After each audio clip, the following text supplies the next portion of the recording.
ఏమండి ఎక్కడికి వెళ్తున్నారు? రేపు పొద్దున అమలాపురం నుంచి మా అన్నయ్య భోజనానికి వస్తాను లంచ్కి. ఏమన్నా పట్టరావాలి బయటికి వెళ్ళి.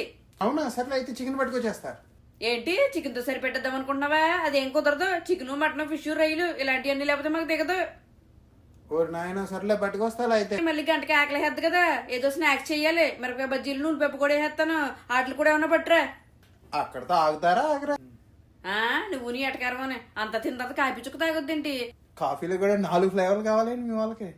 ఎక్స్ట్రా మరి ఇంకా చెప్తున్నావు కదా మన అరకు భూమి కాఫీ. ఇది తాగిన తర్వాత ఎవరైనా ఇంకో కాఫీ గురించి ఆలోచిస్తారేంటి? నువ్వు వెళ్ళి ముందు కాఫీ కలుపు. ఇది మనకి వైజాగ్ దగ్గర అరకు వ్యాలీ ఉంటుంది కదా, అక్కడ డైరెక్ట్ గా తెప్పింటారనమాట. ఎందుకంటే నేను ట్రైబల్ ఫార్మర్స్కి హెల్ప్ చేయడం కోసం వాళ్ళ దగ్గర నుంచి తీసుకుంటారు. మనకి ఇది ప్యూర్ న్యాచురల్ 100% కాఫీ బీన్స్ అండి. లో ఎసిడిటీ అండి, అండ్ చికోరీ కూడా ఉండదు ఇందులోని. సో ఫ్రెష్ మనకి ఇన్స్టెంట్ శాషలు కూడా దొరికేస్తాయి. ఇంకా స్పెషల్ భూమి కాఫీ రెడీ అయిపోయింది. మా ఆయన పెట్టేసాడు, ఇంకా తాగేయడమే. తప్పకుండా ట్రై చేయండి.